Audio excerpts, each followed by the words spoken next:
A Corrado Schiazza credo un po' di rammarico, no? Perché a parte una prima mezz'ora dove la Fezzanese è stata leggermente superiore anche nelle occasioni, poi avete un po' preso la misura, avete avuto qualche occasione, una gara comunque piuttosto sporca, alla fine rimanete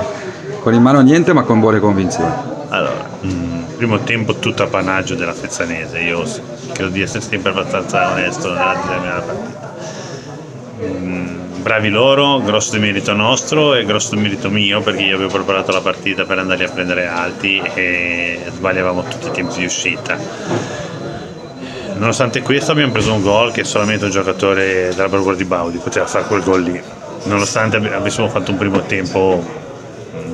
non da sestrese. Nel secondo tempo ci siamo sistemati e abbiamo avuto anche due belle occasioni noi, una con Renazinghe di testa e un tiro di Mura parato ottimamente dal loro portiere.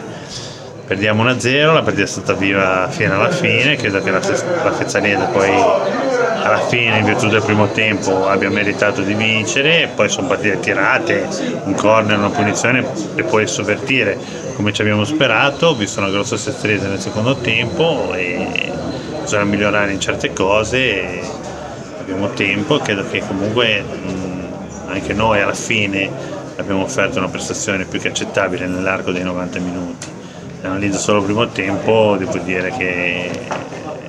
non abbiamo fatto bene, ma ti ripeto, come mi prendi i meriti magari qualche volta, devo dirti che la squadra stavolta qua ha fatto quello che io gli chiedevo, purtroppo sbagliavamo magari i tempi, ma l'abbiamo